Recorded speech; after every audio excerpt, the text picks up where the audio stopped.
할렐루야. 복음비전교회 주일 예배에 오신 여러분을 주님의 이름으로 축복하고 환영합니다. 모두 자리에서 일어서 주시기 바랍니다. 그의 이름의 영광을 찬양하고 영화롭게 찬송할지어다. 이 시간 우리 주님의 거룩하시고 영화로우신 그 이름을 다 함께 찬양하기 원합니다. 우리 같이 문들아 머리 들어라 함께 찬양하겠습니다.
찬양받기에 합당하신 우리의 왕을 높여드리기 원합니다. 우리 계속해서 온 세상 위하여 우리 찬송가 505장 함께 찬송하시겠습니다.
오직 주의 사랑에 매여 우리 함께 믿음으로 고백하겠습니다.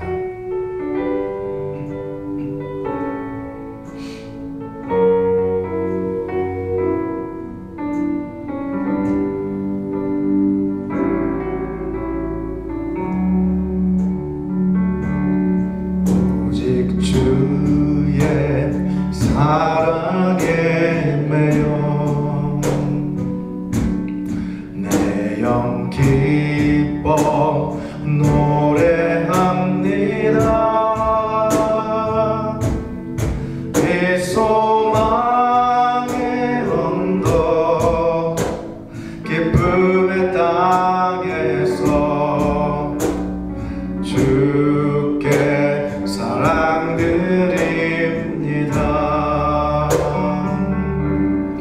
오직 주의 임재 안에 갇혀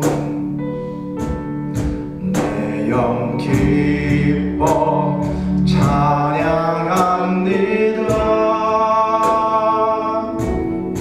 이 소명의 언덕 거룩한 땅에서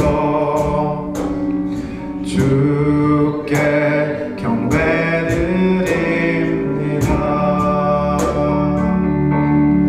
주께서 주신 모든 은혜 나는 말할 수 없네. 내 영혼 즐거이 주 따르렵니다. 주께 내 삶 드립니다. 오직 주의 사랑에 매여 내 영 기뻐 노래합니다. 이 소망의 언덕 기쁨의 땅에서 주께 사랑드립니다. 오직 주의 임재 안에 갇혀 내 영 기뻐 찬양합니다. 이 소명의 언덕 거룩한 땅에서 주께 경배드립니다. 주께서 주신 모든 은혜 나는 말할 수 없네. 내 영혼 즐거이 주 따르렵니다. 주께 내 삶 드립니다. 주께서 주신 모든 은혜 나는 말할 수 없네. 내 영혼 즐거이 주 따르렵니다. 주께 내 삶 드립니다.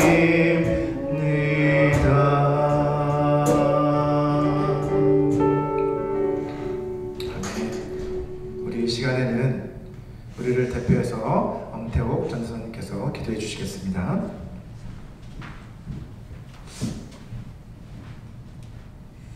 사랑과 존귀와 영광을 받으시니 합당하신 하나님, 죽어 마땅한 저희들을 위해서 독생자 예수 그리스도를 보내사 아버지 저희들에게 위롭다고 인쳐주신 하나님께 감사드립니다. 우리는 아버지 하나님, 주 없이는 하루도 살 수 없는 존재임을 고백합니다. 아버지, 우리 인생길에서 주인 되어 주셔서 우리 삶에 우리가 마음대로 가는 것이 아니라 주님의 지팡이의 막대기로 우리를 안위하시며 인도해 주신 하나님께 감사를 드립니다. 저희들 하나님 아버지를 사랑한다고 입술로는 고백하지만 머리로는 인식을 하나 삶 속에서는 주님과 상관없는 삶을 살아왔던 거, 우리의 욕심과 탐욕과 또 아버지의 이생의 자랑과 암묵의 정욕으로 인간의 아버지의 바벨탑을 쌓음으로 하나님을 슬프게 했던 것들이 얼마나 많은지 이 시간 회개하오니 용서하여 주시옵소서. 이제 우리 아버지 하나님 거듭남의 삶을 통하여서 만인에게 아버지 증인이 되는 삶 속에서 아버지 하나님 아버지를 드러내는 예수 그리스도가 드러나는 저희들의 아버지의 모습이 되게 하여 주셔서 입술로 전하지 않아도 저절로 하나님 닮아가는 모습으로 저절로 하나님 앞에 나올 수 있는 백성들이 되게 하여 주시옵소서. 이 땅은 하나님 아버지 마치 없는 것처럼 각 나라와 민족들 아버지 하나님 주님을 대적하고 주님을 아버지하는 모욕하는 이 마지막 때에 왔습니다. 하나님 아버지여 그들을 용서해 주시고 아버지 저희들을 용서하여 주시옵시고 우리가 먼저 주님 먼저 본이 되고 덕이 되지 못한 삶 하나님 아버지 앞에 증인이 되지 못한 삶 이런 모든 삶을 주님 다 보셨습니다. 우리의 마음의 중심을 보시는 하나님 아버지여 오늘 예배를 통하여서 우리가 다시 한번 우리 자신을 돌아보고 우리 죄된 몸 하나님께 고백하는 귀한 예배 되게 해주시고 하나님께서 우리에게 안수하여 주셔서 우리의 모든 죄가 주의 보혈로 씻겨지는 귀한 예배 되게 하여 주시옵소서. 복음 비전교회에 하나님께서 세우셨사오니 하나님이 이끄시는 이 교회 되게 하여 주시고 아버지 우리가 어떤 노력이나 어떤 것을 한다 할지라도 하나님이 막으시면 누가 아버지 다 열겠습니까? 하나님 열어 주시옵소서. 길을 열어 주시옵시고 이 백성들이 다 어디 있든지 불러 모아 주시옵시고 찬양하고 기도하는 아버지여 이 성전이 되게 하여 주시옵소서. 말씀을 들고 서시는 또 목사님에게 성령의 기름 부음이 넘치게 하여 주시옵시고 하나님 아버지 늘 영육간의 강건함으로 하나님 아버지의 그 선한 뜻을 이끌어가는 주의 참종이 되게 해주시고 때를 따라 나눠줄 양식이 있는 이런 교회로서 하나님 리더자로서 아버지 하나님의 기쁘신 아버지 주님의 아버지 아들로 또 아버지 종으로 부름을 받았습니다. 하나님 아버지 큰 사역에 하나님 동행해 주시옵시고 우리 인간적인 모든 것은 다 배제하여 주시옵소서. 오직 이 아버지 이곳에 예배하는 이곳에 성령님만 임재하여 주시옵소서. 예수 그리스도의 이름으로 기도드리옵나이다. 아멘.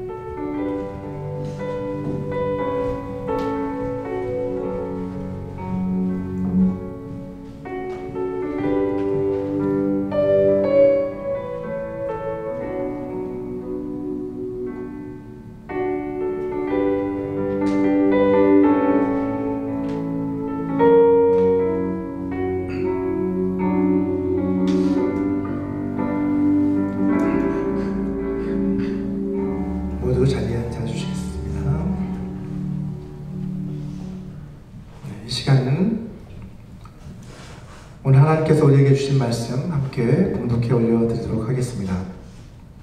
오늘 하나님께서 주신 말씀은 사도행전 2장 22절에서 41절까지의 말씀입니다. 사도행전 2장 22절에서 41절까지의 말씀을 저와 함께 교독하도록 하겠습니다. 제가 먼저 읽겠습니다. 이스라엘 사람들아 이 말을 들으라. 너희도 아는 바와 같이 하나님께서 나사렛 예수로 큰 권능과 기사와 표적을 너희 가운데서 베푸사 너희 앞에서 그를 증언하셨느니라.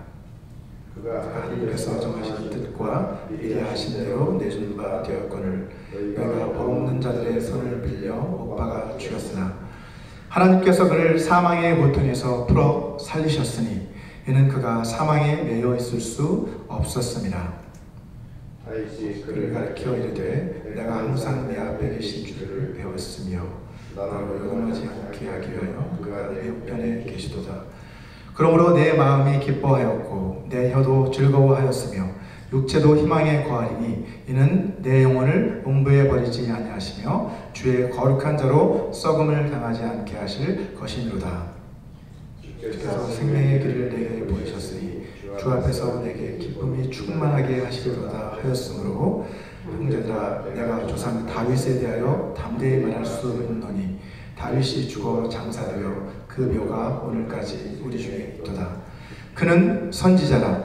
하나님이 이미 맹세하사 그 자손 중에서 한 사람을 그 위에 앉게 하리라 하심을 알고 미리 본 고로 그리스도의 부활을 말하되 그가 음부에 버림이 되지 않고 그의 육신이 썩음을 당하지 아니하시리라 하더니 예수를 하나님이 살리신지라 우리가 다 이 일의 증인이로다. 하나님이 오른손으로 예수를 굽히시매 그가 약속하신 성령을 아버지께 받아서 너희가 보고 듣는 이것을 부어주셨느니라.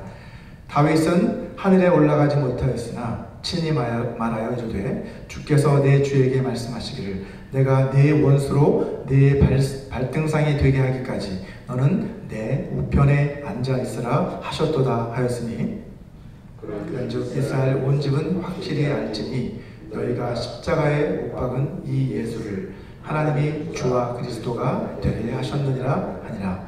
그들이 이 말을 듣고 마음에 찔려 베드로와 다른 사도들에게 물어 이르되 형제들아 우리가 어찌하였고 하거늘 베드로가 이르되 너희가 회개하여 각각 예수 그리스도의 이름으로 침례를 받고 죄사함을 받으라. 그리하면 성령의 선물을 받으리니 이 약속은 너희와 너희 자녀와 모든 먼 데 사람 곧 주 우리 하나님이 얼마든지 부르시는 자들에게 하신 것이라 하고 또 여러 말로 확증하며 권하여 이르되 너희가 이 패역한 세대에서 구원을 받으라 하니 그 말을 받은 사람들은 침례를 받음에 이 날에 신도의 수가 3,000이나 더하더라. 아멘. 오늘은 사도행전 강의 네 번째 시간으로 오늘 본문 말씀은 사도행전 2장 14절부터 41절까지의 말씀이지만 시간 관계상 저희는 22절부터 41절까지만 함께 읽었습니다. 자, 오늘 본문은 크게 두 부분으로 이루어져 있습니다. 첫 번째 부분은 14절부터 36절까지로 베드로가 전한 설교의 내용을 기록을 하고 있죠. 자, 그리고 17절부터 마지막 41절까지는 그의 설교를 들은 사람들의 반응을 기록하고 있는 것을 볼 수 있습니다. 자, 베드로의 이 오순절 설교는 신약교회가 탄생한 이후에 선포되었던 최초의 설교로서 시대를 초월해서 모든 설교자들이 따라야 할 훌륭한 설교의 모델이라고 할 수 있습니다. 사실 베드로의 이 오순절 설교는 그 자체로 훌륭한 설교이기 때문에 그냥 이 본문을 함께 낭독하는 것만으로도 사실은 한 편의 설교를 들은 것이나 마찬가지라고 할 수 있죠. 자, 우리가 잘 아는 것처럼 얼마 전까지만 해도 이 베드로라고 하는 사람은 예수님을 3번이나 부인했던 그런 비겁한 그런 사람이었습니다. 자, 그랬던 그가 어떻게 이렇게 많은 사람들 앞에서 담대하게 예수님을 증거할 수 있게 된 것일까요? 우리가 지난 시간에 함께 살펴봤던 것처럼 그가 이처럼 담대하게 예수님을 전할 수 있게 된 이유는 아버지께서 약속하신 그 성령님께서 그에게 임하셨기 때문입니다. 사도행전 1장 8절 말씀을 다시 한번 같이 읽어보도록 하겠습니다. 시작. 오직 성령이 너희에게 임하시면 너희가 권능을 받고 예루살렘과 온 유대와 사마리아와 땅끝까지 이르러 내 증인이 되리라 하신다 라고 말씀했습니다. 자, 그에게 성령이 임하시자 그가 성령의 권능을 받게 된 것이죠. 그래서 그는 담대하게 예수님을 증거할 수 있게 된 것입니다. 이처럼 설교자는 또 복음을 전하는 자는 성령에 이끌리는 사람이 되어야만 합니다. 설교자는 자신의 입을 통해서 성령께서 말씀하시도록 그렇게 자신을 내어드려야만 하는 것이죠. 사람들은 설교자가 말도 잘하고 또 재미가 있어야 설교를 잘한다고 생각을 합니다.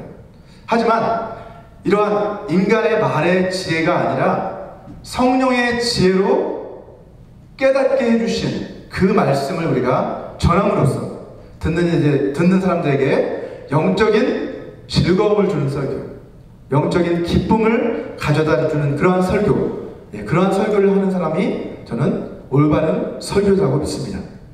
제가 이러한 설교자가 될 수 있도록 저를 위해서도 기도해 주시기 부탁드립니다. 자, 설교자뿐만 아니라 설교를 듣는 청중도 마찬가지죠.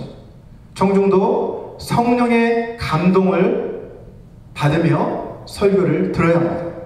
자, 대표기도 시간과 마찬가지로 설교 시간도 역시도 설교자 혼자서 이 앞에서 일방적으로 전하는 것이 아니라 설교자는 성령님을 의지해서 말씀을 대언하는 것이고 말씀을 전하는 것이고 또 청중은 어떤 역할을 합니까? 그때 그 말씀을 이제 설교자를 통해서 말씀하시는 그 성령님의 음성에 귀를 기울이는 것이죠.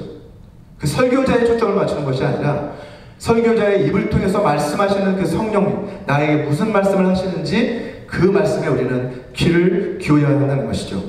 아무리 지식이 많고 언변이 뛰어난 그런 설교자가 말씀을 전한다고 해도 청중이 그 말씀을 듣고 마음을 닫아버린다면 또 그것을 깨닫지 못한다고 한다면 아무런 소용이 없습니다.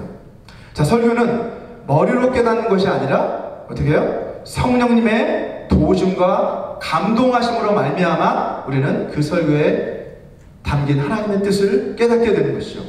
자, 그래서 전하는 자도 성령님을 의지해야 하고 듣는 자도 동일한 그 성령님을 의지할 때 비로소 우리는 성령 안에서 영적인 소통이 일어나게 되는 것입니다.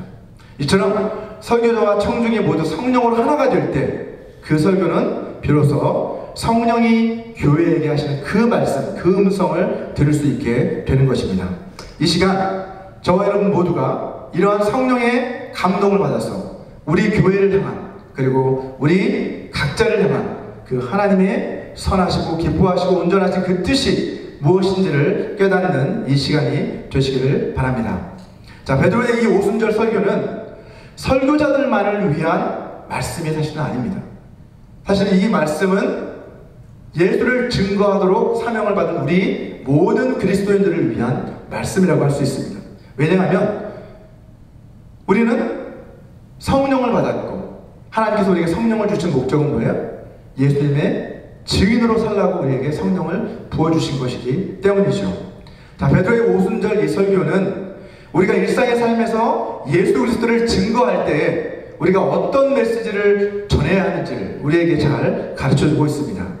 첫 번째로 오늘 본문의 말씀은 우리가 복음을 전할 때 성경 말씀에 기초한 그러한 메시지를 우리가 전하고 선포해야 한다는 것을 우리에게 가르쳐주고 있습니다. 자, 그 당시는 아직 신약 성경이 완성되지 않은 그러한 때였기 때문에 베드로가 인용하고 있는 이 성경은 구약 성경이었다는 것을 알 수 있습니다. 자, 본문 16절에서 21절까지의 그 말씀을 보시게 되면 베드로는 오순절 성령 강림 사건에 대한 사람들의 오해를 바로잡아주기 위해서 요엘 선지자의 그 예언의 말씀을 인용하고 있습니다. 자, 그 중에서 우리 17절과 18절을 한번 보시면 하나님이 말씀하시기를 말세에 내가 내 영을 모든 육체에 부어주리니 너희 자녀들은 예언할 것이요 너희의 젊은이들은 환상을 보고 너희의 늙은이들은 꿈을 꾸리라. 그때에 내가 내 영을 내 남종과 여종들에게 부어주리니 그들이 예언할 것이요 라고 이렇게 말씀하는 것을 볼 수 있죠.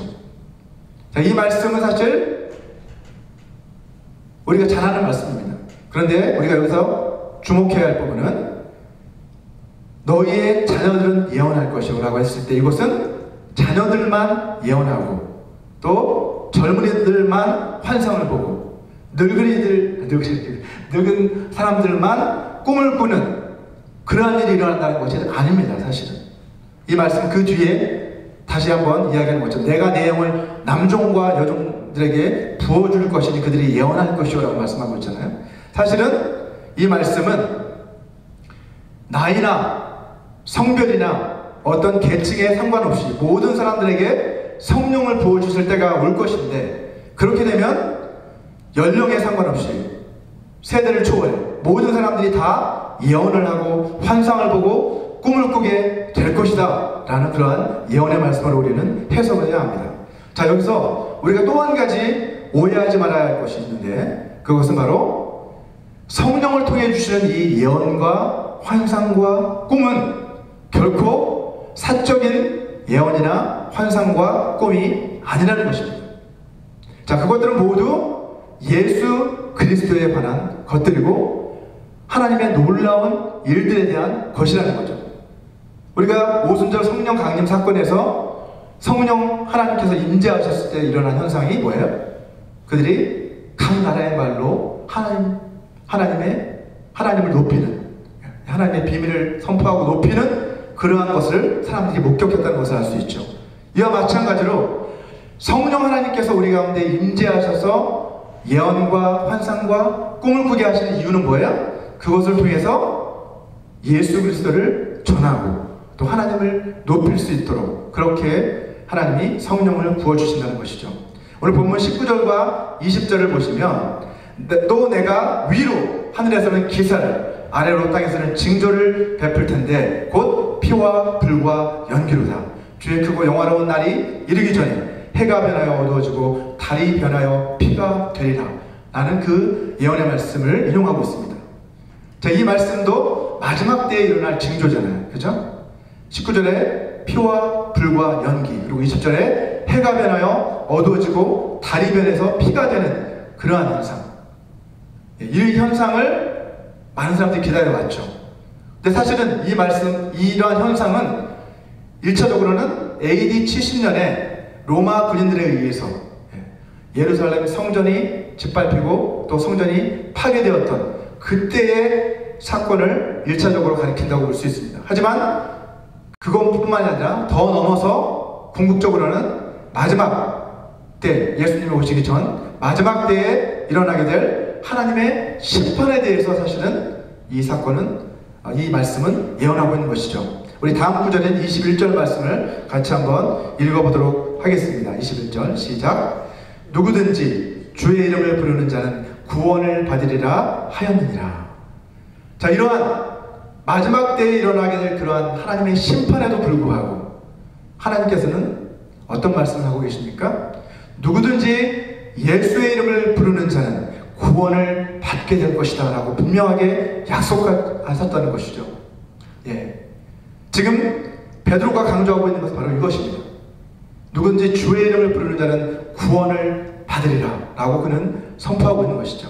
이처럼 베드로는 구약 요엘서 말씀을 인용해서 오순절 성령 강림 사건은 이미 수백 년 전에 하나님께서 요엘이라고 하는 그 선지자의 입을 통해서 예언하셨던 그 약속의 말씀이 성취된 사건이다 라고 그렇게 지금 선언하고 있는 거예요. 또한 베드로는 시편 16편과 110편 말씀을 또 인용합니다. 자, 그러면서 예수 그리스도의 죽으심, 그리고 예수 그리스도의 부활, 그리고 이 모든 사건들이 하나님의 약속의 성취다 라고 그는 증거하고 있습니다. 이처럼 오늘 본문 말씀을 통해서 베드로는 베드로의 메시지의 핵심은 하나님께서 약속하셨던 구원에 대한 그 약속을 하나님께서 성취하실 때가 바로 이때다 라고 그는 선포하고 있는 것이죠. 우리가 복음을 전할 때 어떤 우리 자신의 논리나 어떤 경험이나 그러한 어떤 지혜를 의지할 것이 아니라 바로 우리에게 하나님이 약속해서 부어주신 그 성령 하나님께서 우리 가운데서 하나님의 그 지혜를 깨닫게 해주시고 또 그를 통해서 우리가 그 깨달은 말씀을 전해야 한다는 것을 분명하게 오늘 말씀은 우리에게 가르쳐주고 있는 것입니다. 자, 두 번째로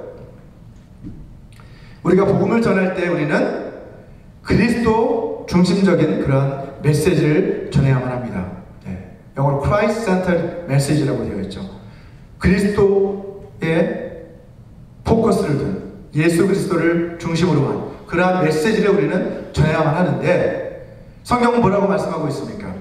모든 성경은 곧 나에 관하여 증언하는 것이다 라고 주님 말씀하셨잖아요. 자, 우리 요한복음 5장 39절 말씀을 같이 한번 읽어보도록 하겠습니다. 함께 읽겠습니다. 시작. 너희가 성경에서 영생을 얻는 줄 생각하고 성경을 연구하거니와 이 성경이 곧 내게 대하여 증언하는 것이니라 라고 주님 말씀하십니다.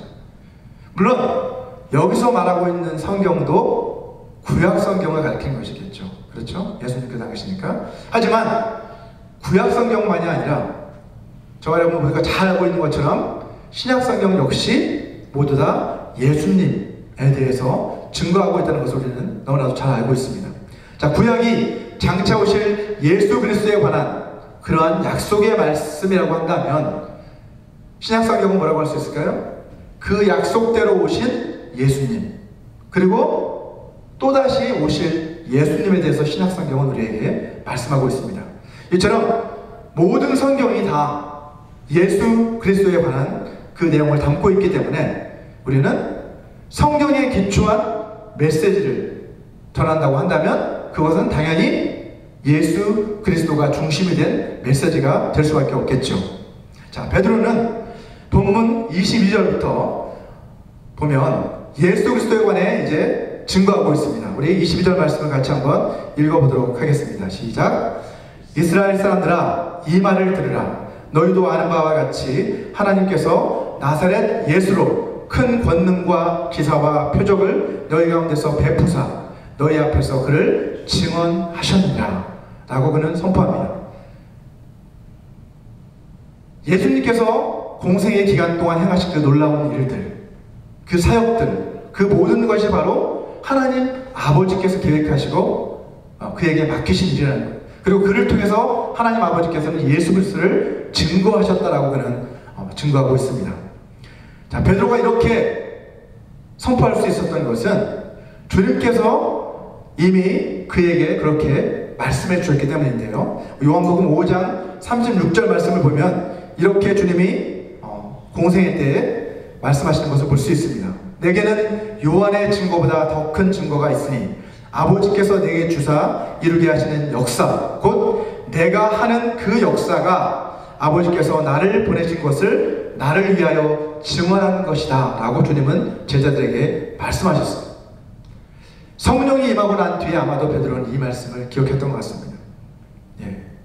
예수님의 그 모든 사역들이 바로 예수 그리스도께서 하나님 아버지께서 보내신 분, 곧 하나님의 아들이시라는 것을 증거해 주는 것이구나 라는 것을 깨닫고 그는 담대하게 그것을 지금 선포하고 있는 것입니다.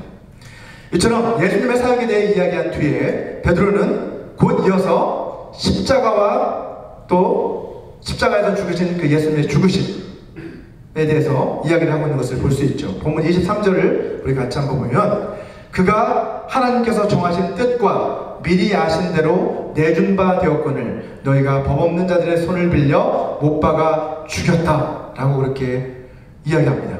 자, 베드로는 예수님의 이 십자가 사건이, 이 십자가에서의 그 대속 사건은 우연히 일어난 일이 결코 아니라는 거죠. 그 사건은 하나님께서 미리 아시고 영원 전에 계획하신 하나님의 뜻에 따라 일어난 사건이다라고 분명하게 강조하고 있습니다. 자, 뿐만 아니라 예수님의 그 부활에 대해서도 베드로는 언급하고 있는 것을 볼 수 있죠. 그 다음 절 24절을 보시면 우리 같이 한번 읽어볼까요? 24절 시작. 하나님께서 그를 사망의 고통에서 풀어 살리셨으니 이는 그가 사망에 매여 있을 수 없었음이라 라고 말씀합니다. 자, 예수님의 부활은 전적으로 하나님께서 하신 일이었다라고 역시 베드로는 증거하고 있는 것입니다. 그는 사망 가운데 머물러 있을 수 없었다. 그렇기 때문에 하나님께서 그를 살리셨다라고 선언하는 것이죠. 자, 이어서 베드로는 시편 16편, 다윗의 시편이죠. 16편 8절에서 11절까지의 말씀을 인용합니다. 자, 그러면서 이 구약의 시편의 말씀을 인용하면서 그 시편의 말씀을 강의합니다. 그 말씀이 어떤 의미가 있는지, 그것이 우리에게 어떻게 적용되는지를 그가 또 설명해 준 것을 볼 수 있죠.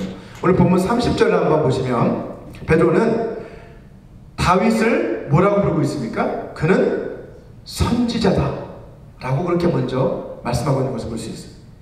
어떤 의미에서 다윗을 선지자라고 칭하는 것일까요? 다윗이 성령의 감동하심으로 장차 오실 메시아에 관해서 정확하게 예언했기 때문에, 이 시편 말씀을 통해 예언하고 있기 때문에 지금 그렇게 표현을 하고 있는 것입니다. 오늘 본문 31절을 한번 보시면 다윗은 뭐라고 말씀합니까? 미리 본 고로 이렇게 말하고 있습니다. 미리 보았다는 거죠. 누가요? 다윗이 미리 보았다는 거죠. 자, 미리 본다라는 말을 보면 어떤 뜻이에요? 선지자라는 말이 미리 보고 예언하는 사람들이 바로 선지자, 예언자 이렇게 부르잖아요. 마찬가지로 다윗도 그런 사람이었다는 거예요. 그런 왕이었지만, 하나님이 세워준 왕이었지만 동시에 하나님의 뜻을 전하는 선지자였다는 것이죠. 자, 다윗이 시편 16편에서 그가 음부에 버림이 되지 않고 그의 육신이 썩음을 당하지 않을 것이다 라고 그렇게 예언을 했는데, 이것은 누구에 관한 예언이라는 거예요? 장차 오실 메시아, 곧 그리스도의 부활을 그가 미리 보고 그렇게 예언하고 있는 것이라는 말씀입니다.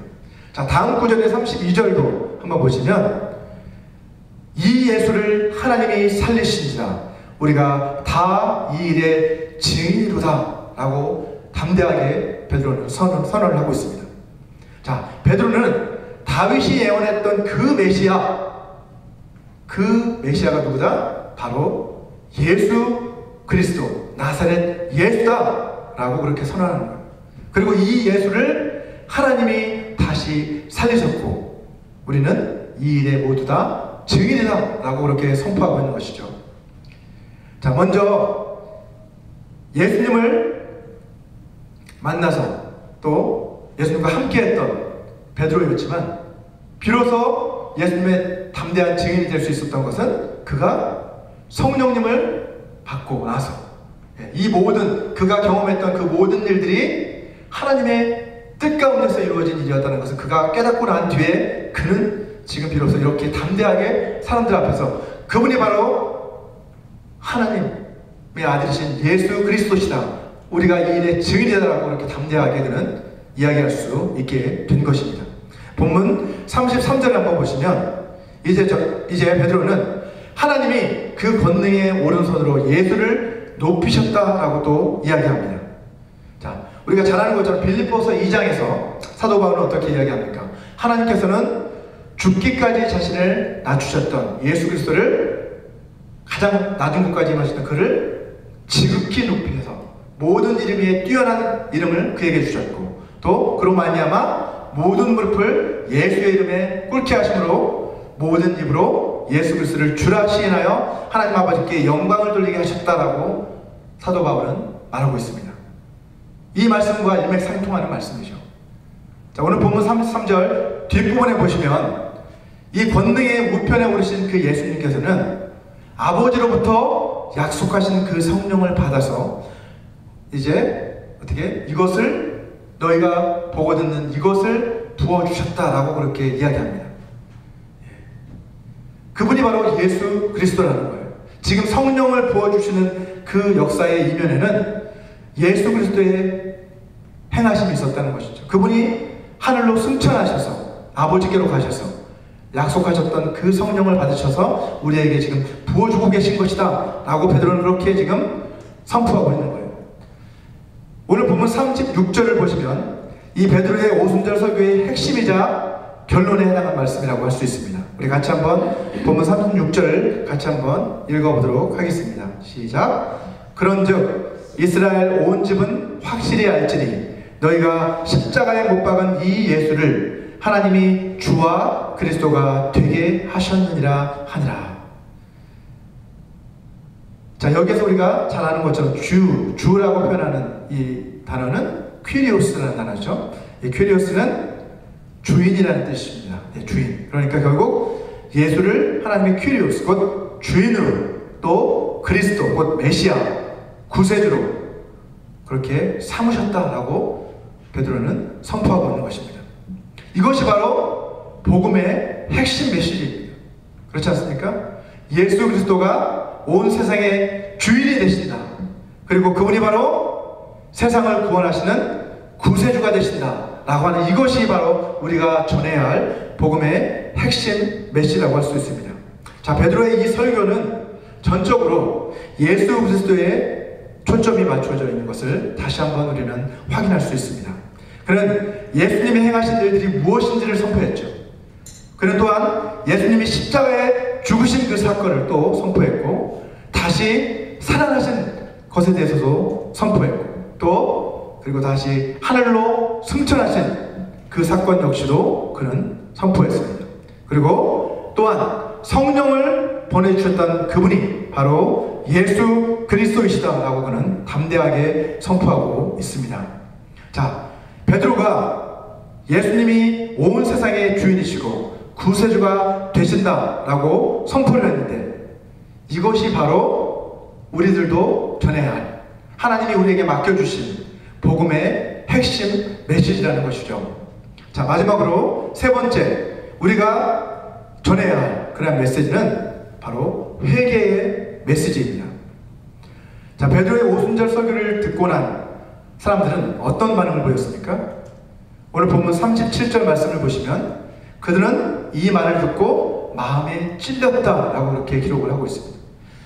마음에 찔렸어요. 양심의 가책을 느꼈어요. 무엇 때문에 그들은 마음이 찔린 것일까요? 그들이 그토록 고대하면서 기다려왔던 그 메시아, 구세주, 그분이 이 땅 가운데 자신들 가운데 오셨는데도 불구하고 자신들이 알아보지 못했다는 것을 이제 알게 된 거죠. 그리고 오히려 그를 배척해서 십자가에 못 박아 죽도록 내어주었던 그 장본인들이 바로 자신들임을 깨닫는 사람들은 양심의 가책을 느끼게 된 것입니다. 그래서 그들은 우리가 어찌할 거라고 지금 묻고 있는 것이죠. 물론 여러분, 우리가 죄를 깨닫게 되는 것까지도 바로 성령의 역사다라고 성경은 우리에게 말씀하고 있습니다. 이 사건의 배후에는 성령의 강력한 역사가 있었다는 것을 알 수 있습니다. 그래서 우리가 기도하는 것은 성령 하나님께서 저들이 자신의 죄를 깨닫게 해주십시오라고 기도하는 이유가 바로 그것이죠.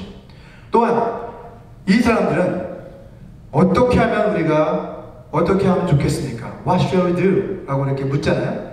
어떻게 하면 좋겠습니까? 무슨 말입니까? 우리가 어떻게 해야 구원을 받을 수 있습니까? 라고 지금 베드로에게, 또 사도들에게 그들은 묻습니다. 그러자 베드로는 이렇게 답변을 합니다. 너희가 회개하여 각각 예수 그리스도의 이름으로 침례를 받고 죄사함을 받으라. 그리하면 성령의 선물을 받게 될 것이다 라고 우리 본문 38절에서 베드로는 그들에게 이야기하고 있습니다. 베드로는 그들을 향해 지금 회개를 촉구하고 있는 것이죠. 그들이 회개한 이후에 예수 그리스도를 영접하고 그 이름으로 침례를 받고 죄사함을 받으면 성령을 선물로 받게 될 것이다 라고 말씀하고 있는 거예요. 자, 우리가 여기서 또 한 가지 주목해야 할 단어가 있습니다. 어떤 단어일까요? 바로 각각이라는 단어입니다. 자, 회개는 다른 사람과 함께 묻어서 갈 수 있는 사건이 결코 아니라는 거죠. 회개는 각 사람이 하나님 앞에 나아가 자기 자신의 죄를 하나님 앞에 아뢰고 또 하나님의 그 용서의 은혜를 구하는 것, 그것이 바로 회개라는 것을 분명하게 우리에게 가르쳐주고 있습니다. 또 한 가지 우리가 주의해야 할 내용이 또 있습니다. 그것은 바로 예수 그리스도의 이름으로 침례를 받고 죄사함을 받으면 이라고 하는 그 부분입니다. 자, 이 부분만 이렇게 놓고 보면 자칫 침례를 받아야만 죄사함을 받을 수 있는 것처럼, 침례가 마치 죄사함의 필수 조건인 것처럼 우리가 오해할 수도 있게 하는 그런 번역이잖아요. 그죠? 이 말씀만 보면. 하지만 여러분, 우리가 기억해야 될 것은 침례는 죄사함을 받기 위한 전제 조건이 아니라는 거예요. 침례는 뭐예요? 구원의 표징이다. 구원의 표라고 성경은 분명하게 이야기합니다. 우리 베드로전서 3장 21절 말씀을 같이 한번 읽어보겠습니다. 시작. 물은 예수 그리스도께서 부활하심으로 말미암아 이제 너희를 구원하는 편이 곧 침례라. 이는 육체의 더러운 것을 제하여 버림이 아니요 하나님을 향한 선한 양심의 간군이라 라고 명확하게 이야기하고 있어요. 우리가 물침례를 받는 것은, 물침례는 뭐예요? 물에 잠겼다가 다시 일어나는 건데, 이것은 우리의 옛 자아가 예수 그리스도와 함께 장사되고, 그죠? 그리고 물에서 다시 일으킴을 받는 것은 우리가 예수 그리스도와 연합하여 새 생명의 부활에 연합하게 되었다 라고 하는 것을 고백하는 의식이 바로 침례라는 거죠. 자, 이것은 하나의 의식입니다. 이것은 우리 육체의 더러움을 제하여버리는 것이 아니라 뭐라는 겁니까? 우리의 선한 양심의 간구다라고 고백하고 있죠. 결국 침례를 받는 것은 하나님 앞에 우리의 마음으로 우리의 믿음을 고백하는 것과 같다는, 우리의 죄를 용서해달라고 하나님 주님의 뜻대로 살겠다라고 하는 고백이 바로 침례라고 할 수 있는 것이죠. 의식 자체에 어떤 효력이 있는 것이 아니라, 마치 우리가 성만찬, 주의 만찬을 하는 것도 이 주의 만찬 자체가 어떤 신비한 힘이 있어서 우리를 성스럽게 만들어주는 게 아니라 그것은 기념하라고 하셨던 것처럼 마찬가지죠. 이 침례라는 것도 우리가 구원을 받았다라는 것을 표현해주는 일종의 상징적인 의식이라는 겁니다. 자, 침례는 사람들 앞에서 예수 그리스도를 믿고 예수 그리스도와 내가 연합해서 앞으로 살아가겠다라고 하는 것을 믿음으로 publicly 고백하는 의식이 바로 침례라고 할 수 있어요. 따라서 여기서 지금 베드로가 강조하고 있는 것은 회개하고 예수 그리스도를 너가 publicly 고백한다면, 그죠? 성령을 마땅히 선물로 받게 될 것이다 라는 것을 지금 강조하고 있는 것이죠. 자, 성령을 선물로 받기 위해서는 반드시 우리가 해야 될 것이 있는데, 그것은 침례가 아니라 뭐예요? 성령을 선물로 받으려면 회개가 필요하다는 거죠. 회개가 강조적입니다. 자, 하지만 침례를 받아야만 우리가 성령을 선물로 받을 수 있는 것으로 오해하는 사람들이 많기 때문에 성경은 분명하게 우리에게 말씀을 기록해 주셨어요. 어디냐? 사도행전 10장을 보면, 나중에 우리가 살펴보겠지만, 사도행전 10장에 보면 어떤 사건이 나오냐? 고넬료 집안이 변화된 사건이 나오잖아요. 거기에 보면 나중에 한번 읽어보시기 바랍니다. 하나님 베드로의 설교를 듣고 많은 사람들, 그 집안 사람들이 다 성령을 받는 역사가 일어나요. 자, 그리고 나서 그들은 나중에 침례를 다 받았다라고 분명하게 기록하는 것을 볼 수 있습니다. 이처럼 먼저 성령이 임하고 나서 침례를 받는 사건을 분명히 성경은 기록하고 있다는 것이죠. 자, 오늘 본문 39절을 보면 베드로는 이 약속은 너희 자녀와 모든 먼 데 사람 곧 주 우리 하나님이 얼마든지 부르신 자들에게 하신 것이다 라고 또 그렇게 증언합니다. 다시 말해서 이 죄사함의 은혜 그리고 성령을 선물로 주시는 그 약속은 어떤 약속이라는 거예요? 세대를 뛰어넘는 약속이다. 그리고 어떤 공간의 제한을 뛰어넘는, 제한을 받지 않는 약속이 바로 하나님의 이 약속이다라고 그는 담대하게 지금 선언하고 있는 것입니다. 자, 다음 구절의 40절을 한번 보게 되면 베드로는 여기서 그치지 않고 여러 말로 확증했다라고 성경은 기록하고 있어요. 무슨 말입니까?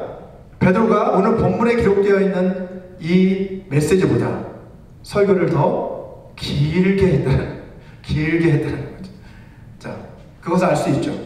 하지만 그가 전한 이 설교의 메시지는 분명한 초점이 있었습니다. 아무리 길다 하더라도 그 설교에 분명한 초점이 있었다는 거죠. 분명한 목적이 있었다는 것이죠. 그것은 바로 무엇이었습니까, 여러분? 사람들을 구원으로 초대하기 위해서 그는 여러 가지 말로 그들에게 확증한 것입니다. 자, 오늘 성경은 이렇게 말씀하고 있죠. 너희가 이 패역한 세대에서 구원을 받으라 라고 하는 그 간절한 마음으로 그는 여러 가지 말로 계속해서 그들을 설득하고 또 그들에게 또 초청하고 있는 그런 것을 우리는 오늘 본문 말씀을 통해서 확인할 수가 있습니다. 자, 오늘 본문 마지막 절인 41절을 보게 되면 이러한 그의 갈망, 그런 목적이 드디어 성취된 것을 우리는 확인할 수 있습니다. 그 말을 받은 사람들은 침례를 받음에 이날에 신도의 수가 3,000이나 더했다라고 성경은 우리에게 기록하고 있습니다.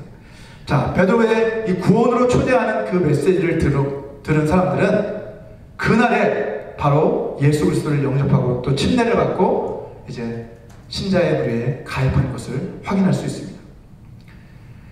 우리가 전하는 이 복음의 메시지, 베드로가 전하는 이 복음의 메시지를 듣고 많은 사람들이 변화되었던 것처럼 우리들도 똑같이 베드로와 같이 예수 그리스도를 증거하는 증인들로 부르심을 받은 우리들이 전하는 이 메시지를 듣고 우리에게도 이러한 많은 사람들이 변화된 놀라운 역사가 우리 가운데서 일어났으면 좋겠습니다. 저와 여러분 모두가 날마다 성령으로 충만해서 담대하게 복음의 메시지를 전하는 예수 그리스도의 증인으로 살아가게 되시기를 주님의 이름으로 축원합니다. 우리 이 시간 이 말씀을 생각하시면서 다 같이 잠시 기도하는 시간을 갖기 원합니다. 우리 기도하실 때 초대교회처럼 우리 교회도 성령으로 충만한 교회가 되게 해달라고 우리 같이 기도했으면 좋겠습니다. 그리고 베드로처럼 우리도 성령의 지혜와 능력을 힘입어서 성경에 기초한 메시지, 그리스도 중심적인 메시지, 회개의 메시지, 그리스도께로 초청하는 구원의 메시지를 우리가 전할 수 있게 해달라고 다 같이 통성으로 기도하겠습니다. 거룩하신 아버지 하나님 감사합니다. 하나님, 오늘 본문의 말씀을 통해서 아버지 베드로가 성령을 받고 나서 담대하게 예수 그리스도를 증거했을 때 아버지 많은 영혼들이 주님께로 돌아온 놀라운 역사를 우리가 아버지 하나님 목격했습니다. 하나님, 이러한 일들이 저희 가운데도 일어나길 소원합니다. 아버지, 저희의 아버지 말의 지혜나 아버지 저희의 능력이나 지혜가 아니라 하나님 아버지 오로지 성령의 충만함으로 성령께서 우리 가운데 임재하셔서 우리 가운데 계셔서 그 성령께서 우리로 말미암아 깨닫게 하심으로 우리도 그러한 사명을 감당할 수 있도록 도와주시옵소서. 아버지 하나님, 날마다 성경을 깊이 묵상하고 그 말씀을 깨달음으로 말미암아 주님을 더 알게 하시고 아버지 주님을 더 알므로 말미암아 사람들을 만날 때에 아버지 사람들에게 예수 그리스도에 관해 담대하게 전할 수 있는 저희들 될 수 있도록 저희를 도와주시옵소서.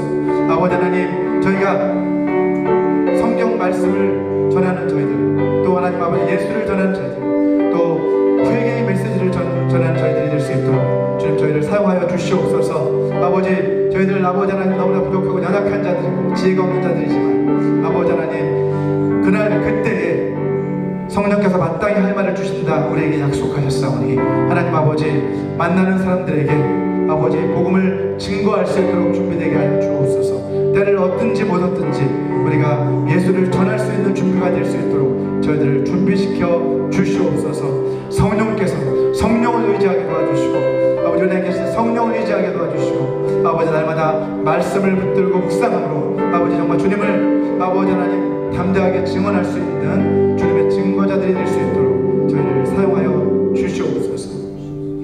하나님 아버지, 오늘도 말씀을 통해 하나님의 뜻을 더 깊이 깨닫게 해주시니 감사합니다. 우리 교회에도 성령을 충만히 부어주셔서 담대하게 복음의 메시지를 세상에 선포하는 교회가 되게 하여 주시옵소서.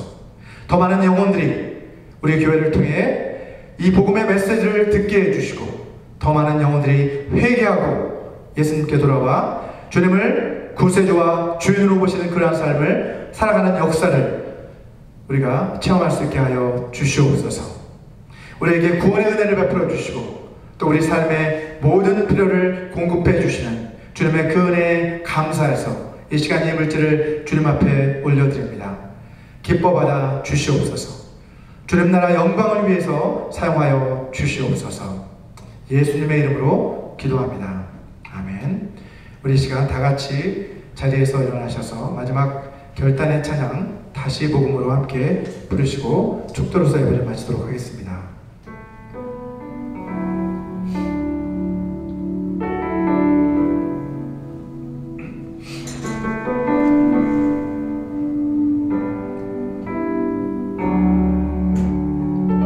하나님 독생자 예수 그리스도 그것만이 오직 길과 진리 생명이라.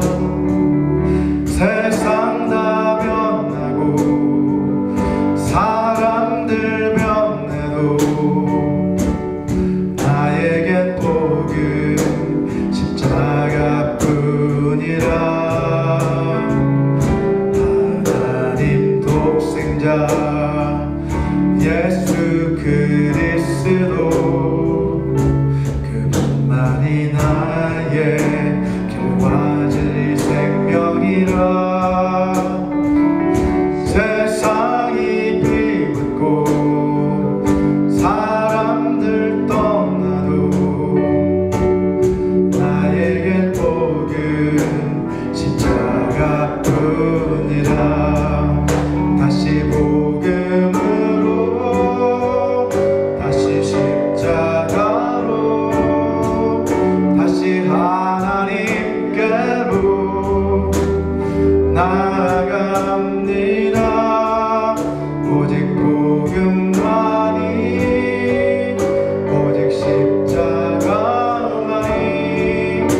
오직 하나님만이 나의 전부입니다.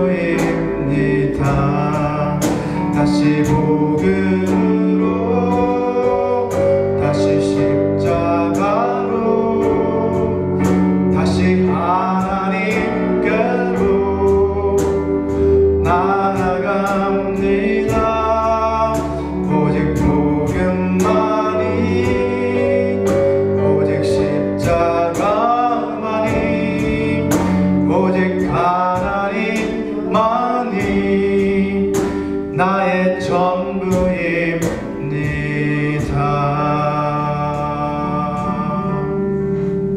아멘. 우리 같이 기도하시겠습니다.